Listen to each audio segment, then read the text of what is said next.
Assalomu alaykum, Sherxon Music Live YouTube kanali kuzatuvchilari. Bugungi obzorimizda Tracker LTZ Plus. Kichik obzor, ya'ni avtomobilning bor yo'q funksiyalarini tez ko'rib chiqamiz va ayni paytda rasulishga berilyapti va o'sha oylik to'lovlari qancha xarajat ketishi bu haqida ko'rib chiqamiz. Videomiz unaqa uzun emaslikka maksimal harakat qilaman. Qisqa vaqtda ko'proq ma'lumot olishlaringiz men tarafdorman. Sababi bu katta obzor emas, kichkina qilib tez ma'lumot beraman. Doimgidek birinchi avtomobilni o'zini ko'rib chiqamiz, funksiyalarini ko'rib chiqamiz. Balonlardan boshlaylik. LC Plus'dan farqi diskasining ko'rinishi va razmeri. R17 diskaning ko'rinishi Redline va Premier Pastel bilan bir xil bo'ladi, faqat shlipovkali bo'lmaydi. Oddiy sanoy adashmasam rangi shunaqa rangda bo'ladi. R17 slipoviy zona datchiklari bor. LC Plus'dan farqi faralari sariq rangda yonadi. Kunduzi mana pastdagi qo'shchasi yonib yuradi. Old oblisovkasi nikel bo'ladi, mana ko'rib turganlaringizdek. Ustiga suv sepganman, shu sababli sal suv turibdi. LC Plus'da nikel emas, oddiy plastik seri detal. Oldida parktroniklari mavjud emas. Farq yo'q bu tomonda umuman. Bokovoyda farqi bor. Abagrev hammasida bor, faqatgina qaraylik. Slipoviy zona datchik. Bu LC Plus'da, ya'ni eng prostoy trackerda yo'q. Bu ikkinchi LTZ Plus'da bor. Kalitsiz kirish tizimi mavjud va mana bu yeri nikel. LC Plus'da bu yo'q. Bu xuddi Premier va Redline'lar kabi chiqqan. Lyuk bo'lmaydi bu pozisyada, faqatgina shoxi LC Plus'dan farqi. LC Plus'da hamda oddiy qora plastik bo'ladi, bunda alyumin. Orqa eshik ruchkalarida ham xuddi oldi kabi o'sha nikel elementi bor, lekin knopka orqada mavjud emas. Orqadan ko'rinishi slipoviy zona uchun oldida ham parktronni ko'rsatgandim. Bu va o'sha oldidagi bokovoydagi slipoviy zona va ko'rinmas zonalar datchigi uchun kerak bo'ladi. Mana bu parktroniklar, u parktroniklar esa orqaga avtomobilni haydayotgan paytlaringizda sizlarga yordam beradi. Orqani ko'rish kamerasi ham bor, LTZ yozuvi ham bor. Ko'rishingiz mumkin orqadan ko'rinishini. Dvornigi bor. Mana bu yerdan adashmasam dvornikka suv sepadi. Stop chirog'i, pastdagisi tumankasi. Mana shunday ko'rinishda. LC bilan orqasidagi farqlari o'sha parktronik va slipoviy zona parktronigi kamerasida bo'ladi. Qolgan farqi LC bilan orqa ko'rinishida umuman yo'q. Obshivkalari LC bilan bir xil rangi, qora rangda, o'rtasi koja. Mana bu yerlarda avtolari bor. O'rindig'i mexanik boshqaruvda tepa pastga ham tushib chiqadi. Ushbu burchak orqali oldi orqaga bu yoqdagi burchak bilan va mana bu yoqdagi mayda burchakcha bilan suyanadigani yotadi. O'rindiqni o'ziga yana bir e'tibor beramiz. Material va koja aralash. O'rtasi material, mana bu yoqda ham o'rtasi material, chetlari koja. Orqa tomoni ham koja. Bu Premierga nisbatan menimcha yaxshi.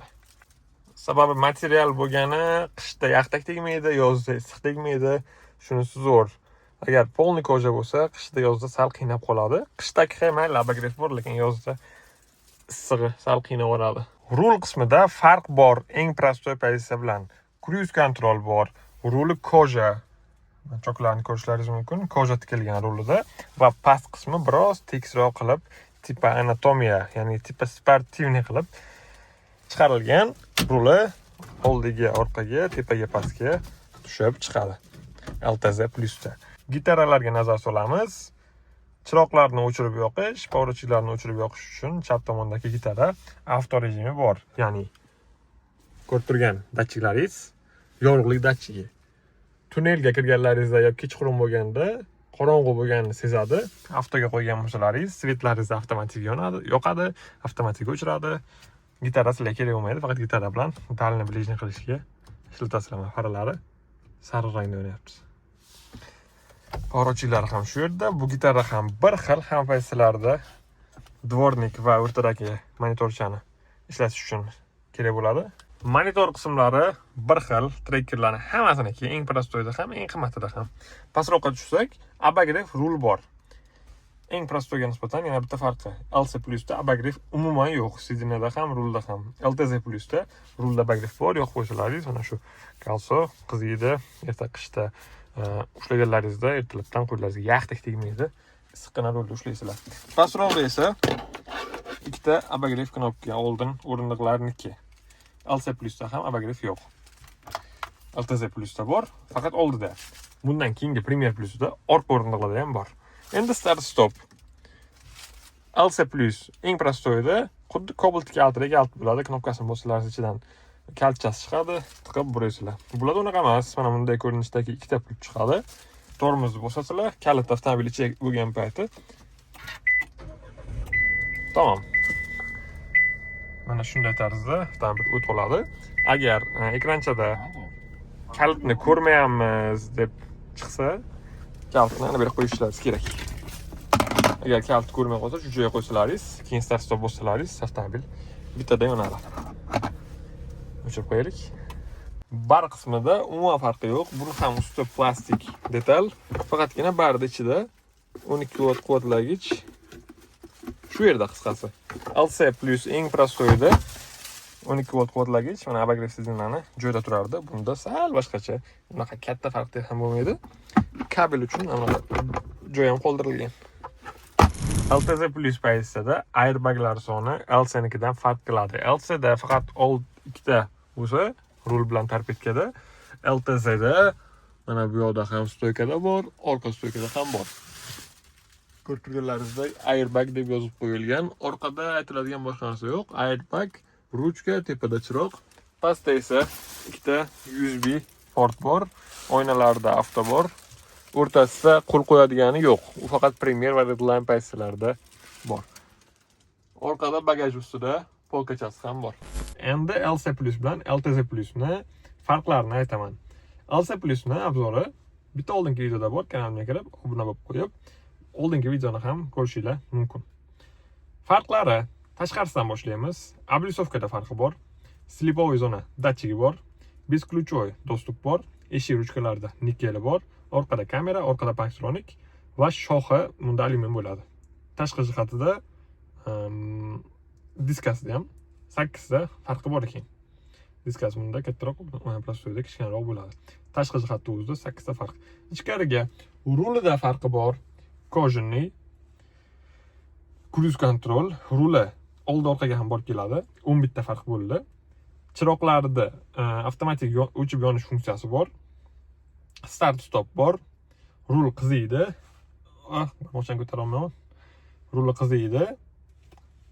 Old ikkita o'rindiqda isish funksiyasi bor. 15 ta farq bo'ldi. Endi o'rindiqlarga ham o'tsak bo'lardi. Koja aralash bo'lgani, o'rindiqlar tepa pastga tushib chiqishi, o'rindiqlarni ham qizishi. Bundan tashqari airbaglar soni ko'p, dinamiklar soni ko'p. Yana qolgan mayda-mayda melchi qanaqadir farqlari bor edi, chunki komplektatsiyada ko'proq farq yozilgan. Mana misol uchun zaryadlash porti bu yoqqa ko'chgani, u narsalar melchi narsalar. Eng muhimi motor, korobka, ular bir xil benzin tanlamasligi, emas tanlaydi benzin. Metan o'rnatsa bo'lish bo'lmasligi, bular ham hammasi bir xil. Faqatgina funksional farqi bor. LC Plus bilan LTZ Plusni. Premier Plusda ham xuddi shunday, faqat funksiyalari biroz yaxshiroq, kattaroq, ko'proq. Endi rasrochka masalasini ham ko'rib chiqamiz. Rasrochkaga ayni paytda ushbu avtomobil berilyapti. LTZ Plus ham, LC Plus ham. LC Plusning stok kitobi bitta oldingi videoda bor. Bu videoda LTZ Plusnikini ko'rib chiqamiz. Tracker LTZ Plus 122 million 54 ming so'm to'lashlaringiz kerak. 122 million 54 ming. Bundan tashqari sizlarga sug'urta xizmati kerak bo'ladi. Sug'urta oldirasizlar 3 million 100 ming so'm. Plus davlat raqam belgisi olasizlar 4 million 300 ming so'm agar to'g'ri kelgan random raqam olmoqchi bo'lsalaringiz. Bundan tashqari notarius xarajati 1 million 300 ming so'm. Men bu narxlarga biroz qo'shdim. Misol uchun nomer 4 million 270 ming shunday bo'ladi. Pastdagi sug'urta deyman. Notarius ham 1 million 270 ming so'm shunday bo'ladi. Men ustiga 20 ming so'm, 30 ming so'm qo'shib aytdim. Sizlarning hisob kitoblaringiz qochmasligi uchun. Sizlar Tracker LTZ Plus olib chiqib ketmoqchi bo'lsalaringiz, xarajatlarga 8 million 700 ming so'm kerak bo'ladi. Bundan tashqari yana boshlang'ich to'lovini qo'shsak 122 million 054 ming so'm, 130 million 754 ming so'm bilan kelsalaringiz ushbu Tracker avtomobilni foizsiz bo'lib to'lashga xarid qilsalaringiz bo'ladi. Mana kerakli summa. Oylik to'lov esa sizlarga LTZ Plus 4 million 70 ming so'mdan tushadi.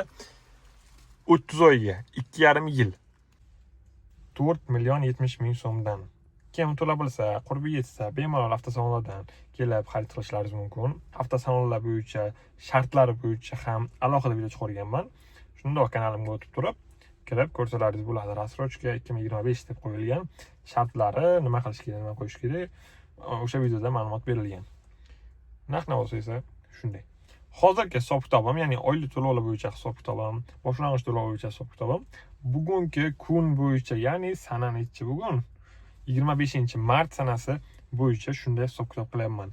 Balkim rassrochka hali tugagani yo'q, aprel oyi oxirigacha plus-minus deb aytilgan. Ungacha shartlari biroz yengillashsa, rassrochka surogi 30 oy emas, 36 oy bo'lsa, boshlang'ich to'lov 40% bo'lsa, 50% emas. Men kommentariyada tepada shartlar o'zgardi. Boshlang'ich palon million so'm to'laysalar, oylik palon million so'mdan tushadi. Palon oyiga deb yozib qo'yaman. Video sizlarga manfaatli bo'lgan bo'lsa, men bundan juda ham xursandman. Like bosib, kontentimni qo'llab-quvvatlang. Bundan keyingi obzorda qaysi pozitsiyani video qilaylik? Pastda kommentariyada fikringizni yozib ketinglar. Albatta, o'qib chiqaman, savollaringizga javob beraman. So'ralgan pozitsiyani ham obzor qilishga harakat qilaman. Sog' bo'linglar, salomat bo'linglar. Ishlarga rivoj.